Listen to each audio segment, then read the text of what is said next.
Okay, everybody, we are joined today by the Range Goats GC. We have our captain, Bubba Watson, Thomas Peters, and Taylor Gooch. Welcome, guys. Thank you. So, Bubba, you are a former resident of the Greenbrier, and you served as an ambassador of sorts in helping the resort recover from the devastating floods in 2016. Can you tell us a little bit about that and why Greenbrier means so much to you? Well, it starts with the people, right? I mean, any town you go to and you live at, the Greenbrier represents the whole town, right? This is a lot of jobs here. This means a lot to a lot of families around here. And then when I think about the flood, how the people came together, the town came together. You know, I've seen it with hurricanes down in Florida where I'm from, but then when you see it with a flood like this, everybody came together. Beautiful place, beautiful people. They always support their sports around here. It's been an amazing place to live. Timing wasn't good with my kids, so we moved out of here, but it's been an amazing place to be at. Fun for the kids, fun for the family, and just excited to be back here and put on a show, hopefully put on a show for the locals here. That's great. So I think Taylor and Bubba, I think you guys have experience playing here. Have you played here, Thomas? No, I didn't think so. Do you think, and I think Harold has as well, so having three members of the team with experience at Greenbrier, does that give you guys a leg up on the competition from a team perspective this week? And are you guys trading notes and giving Thomas some tips? Yeah, I mean, anytime we've been to a place, you know, that comfort and that experience, it's helpful. So, you know, the good thing about this course is, you know, it's pretty straightforward. You know, you don't need to play it a bunch of times to get comfortable. So, you know, I know Thomas only needs to see it, you know, these couple days before we get going. I mean, it's a great golf course, and you got to golf your ball. You can't fake it around here. And so, you know, I do think that, you know, having three of the four of us played here before, it's going to help us for the week. Bubba, anything to add? Yeah, same thing.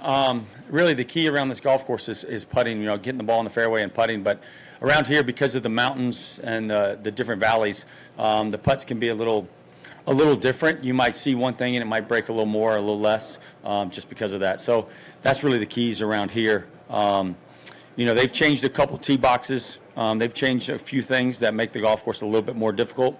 So it'll be interesting how they set it up based on weather or whatever. But I think that, you know, he's been doing this for so many years that showing up to a golf course that he hasn't seen and learning it real fast. That's why he has a good team with his caddy on the bag, walks the course and everything. So I think Thomas and our team will be where we need to be by the end of the week. Your 10th place finish in London was your best results yet at LIV Golf. Do you think you found something in your game, or is it just like, settling into life at LIV Golf? I know it's takes a little bit of adjusting. A bit of both, probably, and a bit of comfort level of not having a jet lag and playing at home, kind of at home. Shorter flight. So yeah, those couple of things. And you're done. Thank you. So next question. Maureen's getting him to turn it off. There we go. Go ahead, Thomas. Yeah, no, just those two things, really. I mean, I wasn't hitting the ball amazing. Still, I'm not hitting it amazing, but I feel like after this 2-week stretch, everybody gets a chance to kind of refocus and put a lot of practice in, and I'm also looking forward to that part. Yes, it was good to have you up at Flash. I enjoyed seeing you there. Taylor, you and Harold are on the leaderboard for the lowest round scores at LIV with 61 and 62. The course record at Old White is 59. Do you think that is attainable for you guys this week? 57. Just say it. 57. Just say it. Well, I've never there was a 57 of. I've never shot in the 50s before, so it'd be a nice week to knock that one off the, you know, off the list. You know, the course is in phenomenal shape, and it's going to be kind of wind dependent. I think how low the scores are going to be, because the greens are great. You can make a lot of putts, you know, if you're in the right spot. So, yeah, I mean, I was talking with a couple guys yesterday. It's not an easy golf course, but if you're playing well, you can get after it. So 59s don't happen too often, but it would be a nice week to do it. The rule of 59 maybe this week? Hey, no, I'm not jinxing my 67 rule. The 67 always works. So the Range Goats are currently sitting in third place in the team standings, and we only have 4 regular season events left. As you guys, is that Harold? That's Harold.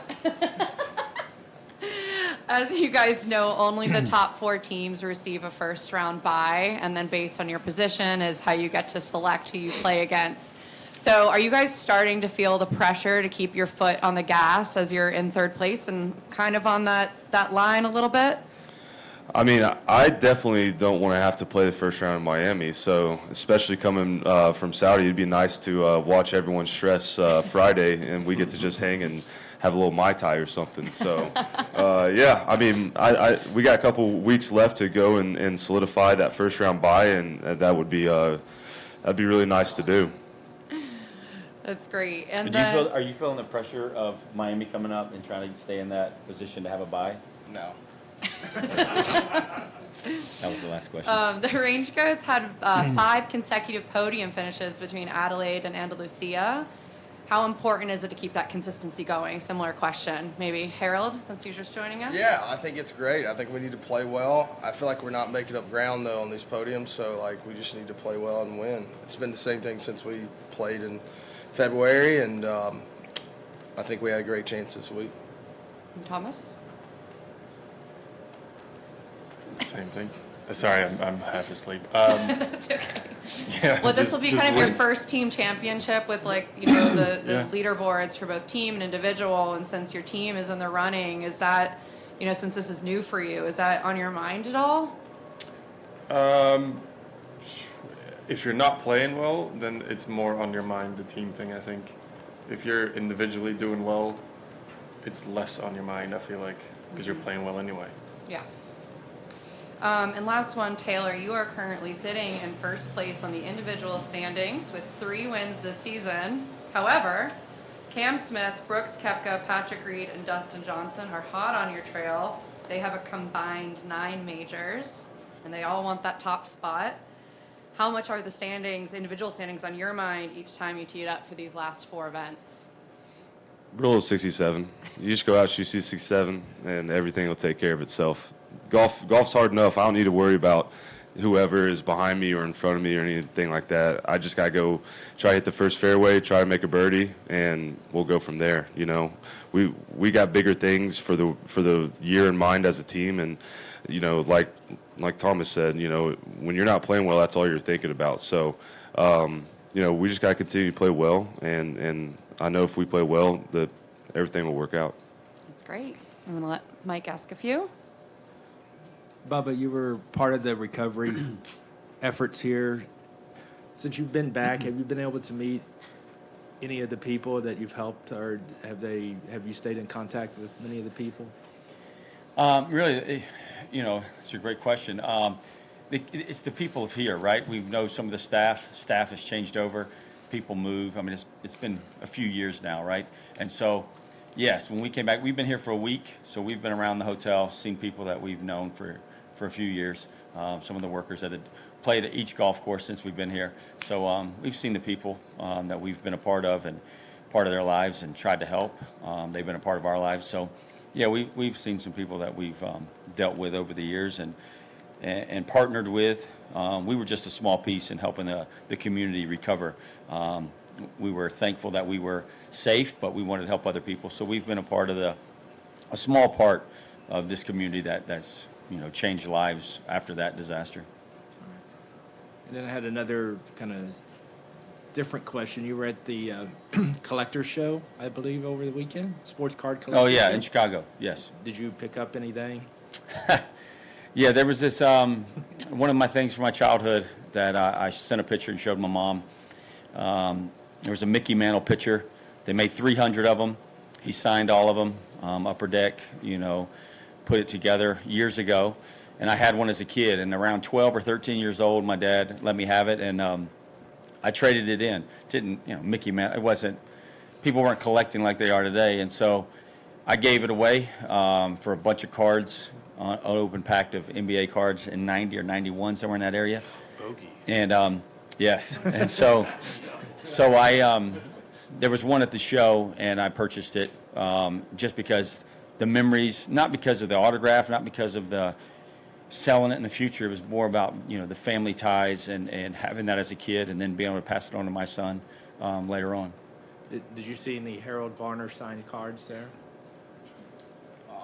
I don't think there was any. It was maybe a couple of old golf cards. Upper Deck was involved, so Tiger did Upper Deck cards. Yeah. So there's a couple Tiger cards, but there was not many, and I didn't see many F1s either. So Okay. And you're playing with Phil in the first round Friday. You guys seem to have had a lot of fun in the past few years, especially on social media. How would you describe your relationship with Phil? I think it's good to strong. You know, it's one of those things. I mean, it was the guy that I looked up to, and now being, I wouldn't say an equal, you know, because of his career, but we're equal and we're trying to do the same thing. We're trying to help build this league, be a part of this league. So I'd say we're equal in that stance.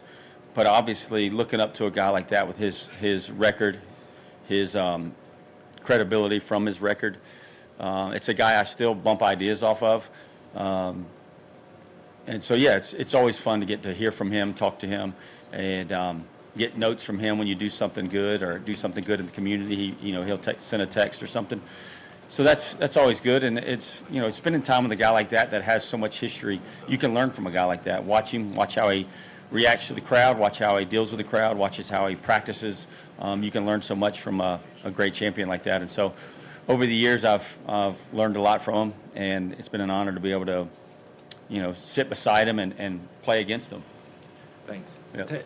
Taylor, as Jane mentioned, you're topping the individual champion standings right now. Most of your points have been on the international events. We've got these next 3 events coming up in the U.S. Do you look at this stretch? I know it's the rule of 67, but do you look at this stretch as like kind of trying to figure out how to get more points out of those U.S. events? Yeah, I mean, of course, you want to go win the individual race, so that you got to play well. And that's why I keep saying it's Rule 67, because at the end of the day, you can try to focus on everything outside of the golf, or who's following you, or the type of golf you're playing where or wherever. But at the end of the day, you go take care of your business on the golf course. All that stuff will take care of itself. So I know that there's a few tournaments left. I know the position I'm in, but again, I'm just going to go try to shoot a lot of 67s. And I know I've asked you this before, but do you just figure it's kind of not playing as well in the U.S. as opposed to international? Is that just mere coincidence, or is there something to that? I just think it's coincidence. I mean, if you look at the type of golf courses we've played in the U.S. versus international, they've been a little bit different. So I just think that the type of golf courses we've played internationally have fit my game just a little bit better, And if we could decide when to channel when putts are made, I think we would all be in different positions. And so I've just happened to make some more putts, outside the United States. And, that's part of it too, is in Adelaide and in Valderrama, we were playing bent greens, type of greens I'm very, very comfortable with. So, I think the geographically where the course is doesn't matter, except for the type of grass is dictated by the geographics, and just happens to be we've played a lot of familiar types of grasses internationally for me. And Harold, on the flip side, you've obviously played great the last 2 events in the U.S. Do you look at this stretch? I mean, you're in 7th right now in the standings. So you look at this stretch of 3 tournaments before Jeddah as like really an opportunity to make up a lot of ground and apply some pressure to Taylor? I think I'd have to play really well to do that. So I think we just work on, playing well. I like this place, so I'm just going to worry about this week. Do you look at the standings, the season-long standings? I think every day I look at it. It's important to. I want to know where I stand. I want to know how I can get to the top, and I think there's a lot of money to be made up there, and I can help a lot of people with a lot of money. And last question for me, for all 4 of you. What's the best thing about being a range goat? That we're wearing pink this week? Oh, did I ruin? Did I reveal the secret? I got it. Oh, Emily got it. Thank you. Oh, you got it? Yeah, Emory got it. Yes. What's best thing? I mean, I think we have a really cool team chemistry. Yeah, it's good. I think we're really good at golf, and we haven't played well, and I want to beat the Aces. I knew it was coming at some point. No, it's for me. It's just fun, right? Spending time with these guys, feeding off their energy, their dedication to working towards the goal of being better at golf. It's fun, and so for me, it gives me energy to. I'm getting older, so it gives me the energy to get out there and work after that knee surgery, to work even harder, to try to get back, to prove to myself that I can play at a high level with these guys, and I need to start proving that. I need to start making some putts. I guess I need to channel those putts to go in. Big What kind of grass is this? Big reeds, baby. Perfect. Good. This is my kind of grass. Yeah.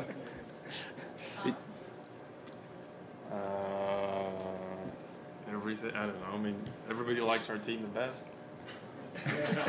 I'm fans, like, you know. You like being the favorite. Well, yeah, I don't know. Taylor, yours is just perfect. I think we have the best mashup of 4 dudes out here. It's fun being around these dudes each week. Every week's different. You don't know what's about to come sometimes, and it just makes it fun. Hey guys, my question's for Taylor. Taylor, you're clearly, one of the most consistent LIV Golf League players out here. You got 137 points. You're in first place.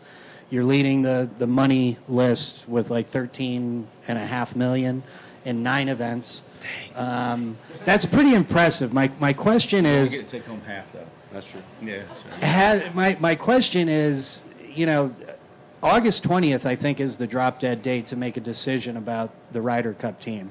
Has Zach reached out to you or your people? Has there been any kind of communication? Not yet. No. If you win this week, do you think that should put you on that team with 4 wins in 10 events? I think that's a tough question. I mean, no shit he wants to play on the Ryder Cup team, and some people think that he should be on the team. But if he's playing, I would say yes every time. Who doesn't want to represent their country? I mean, he's playing absolute great golf. So I think it's a great question, but also I think it's kind of hard for him to sit here and be like, yeah, I don't think I should be on the Ryder Cup team. You know what I mean? I think that's very difficult. That's fair. I think That's what fair. I think doesn't matter for it, unfortunately. So I'll just continue to play good golf and let the people who opinions matter. Hopefully, we can sway them a little bit. So do I, because you deserve to be on that team. Thank you. So it was a rhetorical question.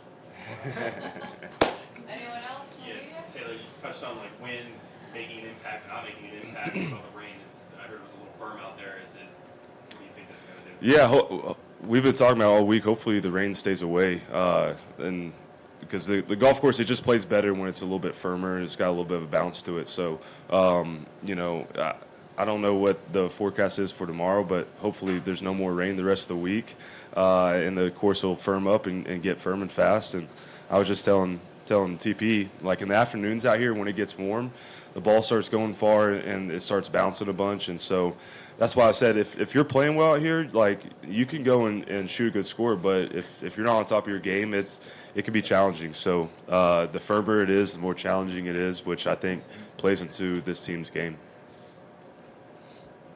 Anyone over there? I can't see. Anybody? Gabe, Emily. All good? All right, great. Good luck All right. this weekend. Thanks. Thank you. Thank y'all.